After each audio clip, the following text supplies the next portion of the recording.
Hello viewers, welcome to this channel. Today I'm with a fellow trainer, Mr. Raymond. Tuko Shilo Gym, this is where we train. Any day you come, utatupata Mondays to Fridays, of course. And today we are going to talk about the most common mistakes that new gym members or newbies to fitness generally make. So we are going to discuss about 15 mistakes.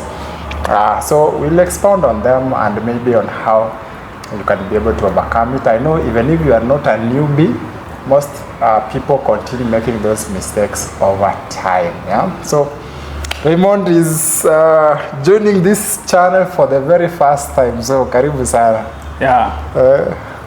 Kwaje? Niko poa. Yeah. You are excited? Yeah, I am excited. So tukiongelea mambo ya mistakes zenye watu fanya kwa gym. I know maybe you have not trained for a while, but then you have noticed kwa wale watu wenye wanakuja wapya, what are the common mistakes zenye unaona before tuende zile zenye tunajua? The first common mistake is starting workout without a warm up. A warm up. Yeah. And doing certain exercises without a proper form. Another one is using injury. Like you have an injury and you are still working out. So. Oh, good. Yeah, those are very mistakes. There are often mistakes that we notice often. Kizungu ni ngumu wenyewe. Okay. So there are mistakes that we notice often. So umesema people not warming up. Yeah, people not. So what is the essence maybe of warming up? Like kwa nini watu wa warm up before wa workout, and also ni risk gani iko involved if someone doesn't warm up? Yeah. Basically warming up is to make the blood for blood flow. And then to trigger the cardiovascular systems. Okay. Also we can add on it that also warming up, essentially venye imeframiwa warming up is basically you are trying to raise the body temperature to a certain point yenye inaweza work out better. Yeah. Because the body normally operates optimally at a certain temperature. So tuseme wakati mtu wako cold, it is very easy to get injured because joints ziko cold, hazijakuwa warmed up, hazijaanza kuwa oiled up as we say, yeah. So it's very critical. So when people warm up, kuna ile warm up inaitwa dynamic stretches basically. Dynamic and static. Static ni zile za mwisho. But then ukianza tuseme una warm up maybe na a movement that is maybe inaiga whatever exercise you want to do. Yeah? Maybe if you want to squat, maybe using a barbell, you are going heavy, maybe unaweza fanya bodyweight squats, yeah, or a few jump squats, a few jumping jacks and all that. So that's the essence of warm up, yeah. And umesema kitu ingine, poor form and technique, yeah. So shida iko wapi mtu akikuja tu afanye vitu anataka? Like if they use the poor form, what's the issue? First issue will be injury. You will trigger injury. And then you will not target the muscle that you want. Yeah. Okay. Nice. I think that's well explained, that you will not, let's say, get the maximum returns that you would have gotten if you used the right form, and also injury. Most people get injury from poor technique. Yeah. Poor technique. And also you said some people come with a lot of injuries, but then they keep working out. And sometimes they don't tell maybe even their trainers. Okay. So it basically makes the injury worse. recovery inakuwa very slow and it worsens the situation. Yeah. So I think also that's the essence of ile yenye tunasemanga inaitwaje health history questionnaire yenye kila mtu akikuja anafaa kufeel the PQ form.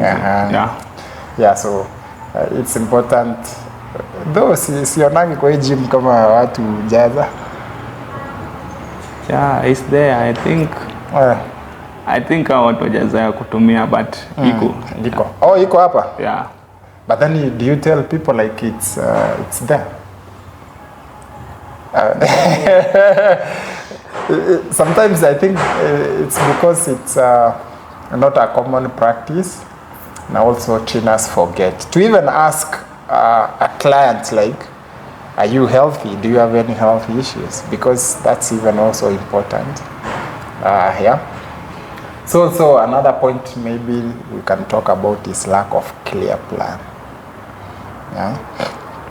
And like someone will come and anakuambia, you know what, I just want to lose weight.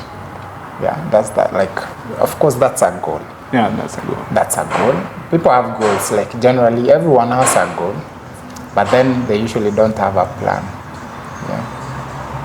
So, what do you think? What's the essence of a plan? Like, kwa nini mtu akuwe na plan? Yeah. Kukuwa na, like, having a plan makes work easier.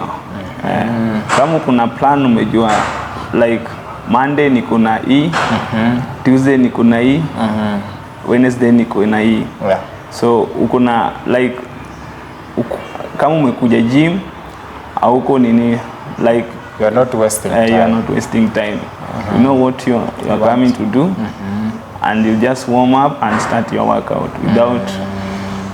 without confusion. So it makes things easier for you. And also a plan helps you to track your progress. Yeah. Like, you know, last week nilipiga squats, this. So this week I need to, like you can follow where you have been to.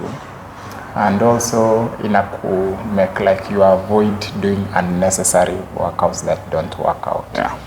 Because when you are making a workout plan, for instance, you are basically coming up with workouts that you think will specifically target your goals. So what we are saying in that mistake is good to have a clear plan. It will save you a lot of trouble, a lot of confusion, and a lot of time. Yeah, and also you'll see results. Also, we have people come, you know, we have what we call ego lifting, or people just using too little weight. Some are using too much weight, others are using too little weight. I think you have seen that. Yeah, I have seen. Mtu amekuja day one, they want to kubeba 20 kgs, na maybe they have never been to the gym. Kama mwingine unaona ameshinda tu kwa maybe 1 month ameshinda tu na ka 5 tu, lakini you know by that time maybe angekuwa hata 15 kg. Yeah? So we usually wakati mtu anabeba weight mob, most of the time tumeona ego lifting sana, especially for men. It's an ego thing, which is okay if you are trying to, but then sometimes it can get into your head and people get injured. People get injured a lot doing ego lifting, and like especially things that have to do with the compound lift, kitu kama deadlift, squat na vitu kama bench press. Hizo vitu tatu sana. And shida hiyo ni ile injury sana. Yeah. It's nothing much, it's just injury. But pia mimi husema ni mtu ni vizuri ya kuinjured ajue asirudie hiyo ujinga tena. Yeah. So what can you advise for people like those? Personally, I always use weight that I can control. Yeah, you feel that muscle connection, like you press. Let's say you are doing bench press. Yeah. So I am using 20 kg that I can control, and then I press. Then I feel the pump on in the chest. In the chest. So my advice for people who are working out, people who are doing go lifting, make sure that you can control the weight. Yeah, the weight that you have took, make sure that you can control it. Yeah. Good.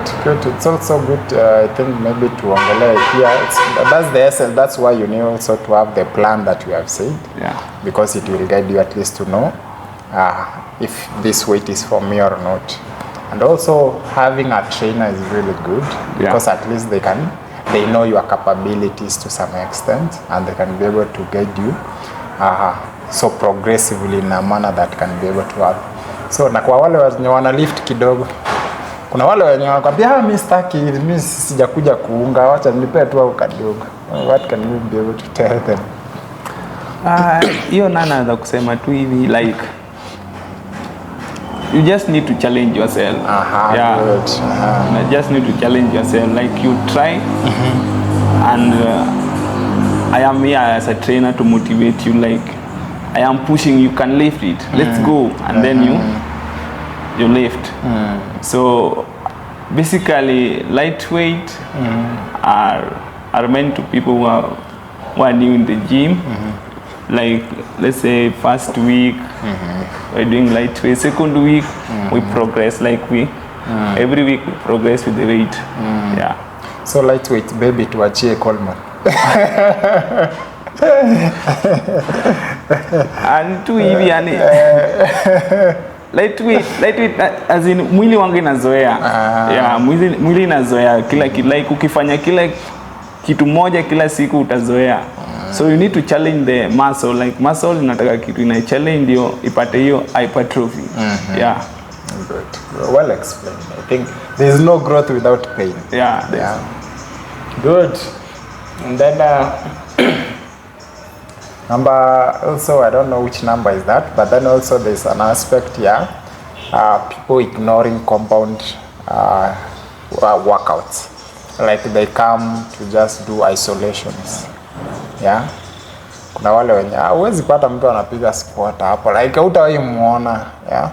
Ni utamuona maybe ame kwa leg press, maybe anafanya kabisa, like some people really fear compound movement, especially movements that have to do with lower body, especially for men. Yeah. Okay. I don't know if you have noticed it. I have noticed it. But that's why most of us have chicken legs. Look at these chicken legs. Yeah. I think how when you wameogopa squat, deadlift, number one is injury. Yeah, wameogopa injury. Number two, wameogopa ku challenge themselves. Like ukienda squat, squat ni tu kama life, as in ukienda chini kurudi na kwanga juu, kurudi na kwanga ngumu. So alafu number three, squatting like ukifanya squat inafungua cardiovascular system, like una breathe, ukitoka hapo una breathe sana, saa hiyo heart ina expand kidogo. Yeah, so like compound exercises ni for strength, unakuwa na strength kwa lower body. Yeah. Okay. It's also good to say that the most compound movements they imitate daily activities.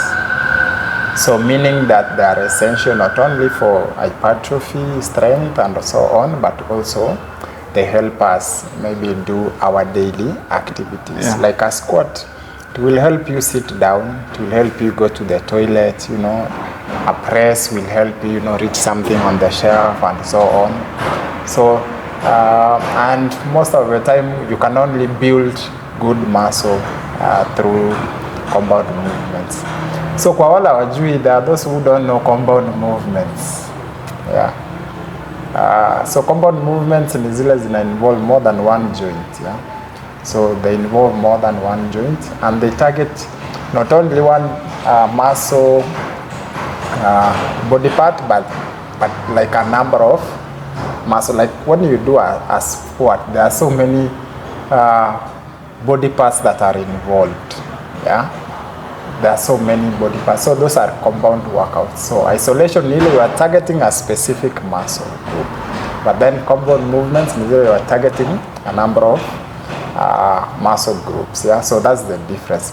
So like a squat, shoulder press, a bench press, a deadlift, those are compound movements. So something like an isolation is like a bicep curl. Yeah, so that's like you're isolating a leg extension. Yeah, you're isolating a quad. Lateral raises. Lateral raises. So those are isolation workouts. So if you are new, so those are the workouts that you usually do at the end of the workout. You shall find your compound movements. Now you want maybe to grow a bigger bicep. That's when you isolate. Yeah. And then now sasa there are so many people who come to the gym, but then they don't see growth. Yeah. And most of them, they run away. You have seen those. Like, we usually look at the list like, nani alienda wapi? And when you ask them, maybe it's because they didn't see. Watakwambia mimi, I never saw any progress. Yeah, and the reason, one problem is they neglect the progressive overload aspect. Yeah, whereby they come and do the same thing. That it beats logic that the body is not showing any, like a stagnant place. So I think we have talked about it, whereby we said the body loves challenge for it to grow. Yeah, so progressive overload is basically can be in so many ways. It can be increasing your number of sets or repetitions or intensity or weight. So there are so many ways you can do that, yeah. So for most people who lift, they usually do it by increasing the weight, yeah. Like leo unasema wacha nijaribu 22 ama 25. You have never done it, but then today you want to try it out. So that's progressive overload. So ukienda rep moja, unajua last time nilienda rep moja, so next time I'm trying to do 2. So that's what we call progressive overload, yeah. So kuna hapa tunasema training too much or training too little. Yeah, so that's a problem, and I've seen it especially for newbies when they come day one, overtraining or not training enough. But then for most, I do think they overtrain because they have this pressure. They want to lose maybe weight, like anakuja nataka ku lose, I don't know, maybe they have a wedding or something, they want to lose 30 kgs in the next 2 months or 1 month. So they think that maybe if they work hard enough, they'll achieve those goals. Yeah. But at the end of the day, one thing I know is that you don't see them come after maybe a week or 2. Yeah. So what do you think is the issue with overtraining? For me, overtraining, and kuna overtrain na kuna undertraining. Yeah. Like basically kama umekuja gym, make sure that unafanya like unaweka nini akili kwa nini kitu unafanya. Like I think it's 45 minutes enough for training. Like say 45 minutes unafanya 3 workouts. So like you put more intensity on the workout, like ni back na put like unafinya hiyo back kabisa. Kama umefinya, kama umekatua akili hapo na unaweka tu like unaifinya, unaweka na intensity, 45 minutes is enough. Yeah. Wenye wanaenda hadi 1 hour, 2 hours, au ni like unafanya back, una relax, and then muscle inatulia tena unarudi, like so utakata hapo for 6 hours kama bado uko tu hapo. So I think kama umekuja gym, wewe fanya kitu umekuleta, like una rest for 5 seconds enough, or 2 seconds resting, and then unaenda like una rest between set. 45 minutes enough. Overtraining, kama overtrain utapata result. Yeah. Juu muscle itakuwa ina lack nutrients, like that elastic tukaa hiyo ina lack. So pia inakuwa ni ngumu kurecover. Ni ngumu recovery, like una overtrain hapa, ukienda kesho huna nguvu, protein au kuli vizuri, kulala pia unalala for 3 hours, umeamka. There will no result. Yeah. Okay. So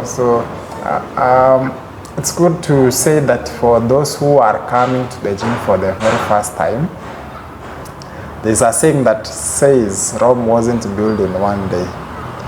Yeah. So I usually tell people, if it took you 10 years to gain 20 extra kgs, you are most probably not going to lose those extra kgs in just 1 month. So the thing is, you have to allow the process to happen and give yourself time. Yeah? So come on day one, in fact 10 minutes, 15 minutes are enough. Yeah? Because you also want to give your body time to kind of adapt into this new routine. You are just exposing it to something different, something new.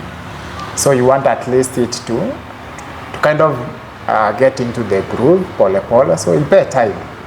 So if you train more, the highest number of calories you can lose in a session is maybe 500. It doesn't mean that if you go 600, maybe 3 hours, you lose more.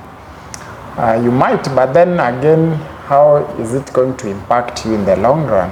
Yeah, if you do too much too quickly, you will experience a burnout. Kesho kuta utakuja jua una nguvu, yeah, hauna mwili haija recover, you are hurting and all that, because week 1 inakuwa ni week ya mateso. Yeah.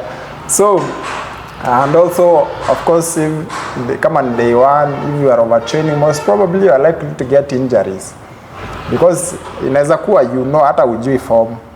Yeah. So it's good to understand that week 1, day 1 ni kulearn the basics, the foundations, ujue form ni nini, workout inaitwaje, how to use this machine basically. But then ile tunaita kiherehere unapunguza on week 1. Yeah. And also be a good student, be ready to learn. So in terms of training, kuna wale wanakuja, kuna wengine, there are people I do train, of course they don't love training. Anakuja day 1, umepiga workout kama 1 ama 2, na mimi nataka kwenda nyumbani. Of course day 1 inanga mambo, unaweza mwambia ni sawa. Day 2, but then sasa inaanza kuwa ni habit, like they don't want to put enough effort. Yeah. So they are training too little for them to see any results, which I think we have said the body needs to be pushed to see results. Namba ingine ni poor nutrition. Yeah. So we can talk about this for hours. But then the thing is, most people either overeat or undereat. Very few people find balance. So there are those people who come to the gym to find a reason to keep eating. And then there are those who undereat, but then they want to also see results. Yeah. Yeah. That is tricky. Like, so, kuna hii certain, like, I don't know how, I don't know it works. Like 1 meal in a day. Oh, homemade. Yeah, 1 meal in a day, and basically you are supposed, like female are supposed to eat like 1,500 calories in a day. So I don't know, 1 meal in a day you can cover up to 1,500 calories in a day. You can. But I don't think they achieve that. Yeah. No, funny enough, they can, because most people, what they usually do is that they overeat in that 1 meal. Because someone who is eating 1 meal a day, most probably they are fasting. It's not out of will, like they are comfortable with that. Yeah. No, they are doing so because they have certain goals. So most people are going to do that. So, but then what I advise, if you are doing 1 meal a day, you can be able to divide this meal into 2 parts. So kama ni 1,500, ukule 750, na hiyo ingine 750. Yeah. That makes sense. But then also it depends with your goals. There's nothing wrong with having 1 meal a day, especially if your goal is losing weight because you want to be in a caloric deficit. Yeah. So that makes sense. But then also for someone who wants to grow, then that's something different. Yeah. So for someone who wants to grow, then they have to eat better to support, of course, weight loss and weight loss and growing muscle hypertrophy. Yeah. So so those are some of the things, of course. So kwa mtu wa kuluzi unaweza mwambia aje in terms of nutrition? I think they should reduce carbs, reduce the fats, and then more protein. More protein. Yeah. Okay, that makes sense. So basically, protein. Protein Protein going up. Yeah. Yeah. Yeah. So, and for someone who wants to grow. Someone who wants to grow, like I'm a small guy now. So someone who wants to grow muscle, I think carbohydrates should be a bit high and protein high. Fats, fats at least kwetu juu kiasi. Yeah. So everything should go up. Everything should go up. Right.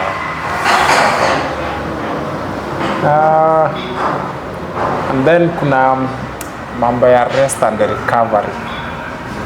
Yeah. Whereby, of course, most people actually don't rest enough. In fact, in Kenya, we don't rest. Huh? In Kenya, no resting. No resting.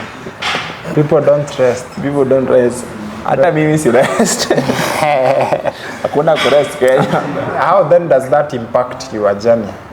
Like if you don't rest enough, if you don't recover enough, how does that impact your fitness and health?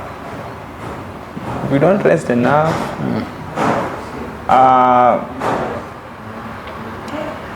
first mental, yeah, it interfere na mental, the way you think, the way you are active. Another one is hypertrophy, muscle growth. Muscle growth will decline, so you will reduce in muscle growth. Okay. Another one, also when you rest, your hormones balance. yeah. So if you don't rest, if you don't recover well, you will always have issues with hormonal imbalance. Yeah. And let's say that every process that is crucial happens when you are resting. Yeah. Muscle growth, you reducing the weight, your hormones balancing, whatever process that's crucial happens when you are resting. When you are working out, you are just cutting calories, but then the actual weight loss happens when you are sleeping. Yeah. So those are some of the things that you need to be aware. So a good rest should at least be 6 to 8 hours of quality sleep. Yeah. So that's going to help you to recover enough. Yeah. And then expecting instant results. So there's nothing. Nafikiria kuna umekuja hivyo ukaambiwa mimi nataka nipate hii nini For 1 month. Yeah. Like mimi kitu nimejua hiyo kitu wanga ina depend na genetic. Yeah. Cause waya niseme mimi na wewe tumeanza workout like January. Mimi na wewe tunaanza the same, like tunakuja 5 days in a week. Like utapata kama mimi saa zingine niko na genetic yenye iko sawa. So mimi nimegrow muscle kushinda. So I think it's more genetic and then muscle growth wanga take years. Like for me saizi niseme like 7 years na bado sija grow sana. And then muscle maturity na kwanga 30 years and above. Yeah. Okay. That's another thing, that's a different thing. But then we are talking about someone who is coming to the gym, because most people don't know that it takes actually a while. That it actually takes a while to grow muscle. So, so some people expect that maybe once they come to the gym, the results are going to be evident in a very short period of time. Yeah, so that's one mistake. Because of that kind of expectation, you find that they are not seeing those results as they expected. So it's easy for them to give up. And I think also it's good for gym trainers to kind of explain this to the clients, to tell them that it takes a while. Yeah. It takes a while, that there's nothing that is instant in the gym. And also the gym plays its role, and also the food plays its role, because people think that the gym does everything for them. Yeah. But then there's a big part of it that has nothing to do with the gym, and most of the time that's where people have issues with. And I think we have a role to play in that, whereby we need to sit down with people and tell you know what, the results will come, but then not very quickly, and this is what you have to do, and this and this to see results. Yeah. Because I do think also we don't guide our clients well enough. Yeah. So that they can be able to understand the process. Yeah. And maybe the last thing is comparing themselves to others. Also, that's another mistake that they do. Whereby anaweza kuja kupata anze wewe ajui ulianza kutrain lini, hiyo tricep yako imejaa hiyo. Like what I think is that it also act like a motivation for them. Yeah, somebody inspire you, like that guy is big, that guy have big tricep. So that is a motivation. But kama umeangalia vizuri, huyu jamaa take more years. Yeah, hiyo kitu take more years. So you cannot get result instantly. So like I think unaweza kuenda kuuliza like hii nini kugrow muscle imekuteka how many years, alafu jamaa ulikuwa unafanya nini na nini, alafu unafaa ujue back on your mind like muscle growth ina depend na genetic. Yeah. So nadhani basically ni motivation, like motivation. Good. That's one point. Also, another point is that everyone has his own unique journey. Yeah. You have said about genetics, meaning that each one of us, after to put enough same effort, will not experience the same results. That we need to enjoy the experience and see what will come out of it. Like haitakuwa same, sitakuwa na tricep inatoshana yako. Yeah. So tusikuwe na pressure ati mimi nataka kufanana na yule, hautaweza. You will be different. That's what we are saying.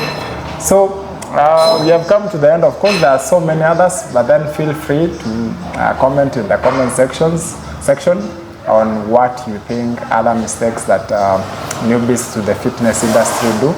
We'll be coming back again to talk more about fitness. And if you are new to this channel, kindly don't forget to follow, subscribe, comment, and even like and share. Yeah? As always, it's been an awesome chat. Thank you for being with us, Mr. Raymond. Okay. See you next week. Cheers. Peace.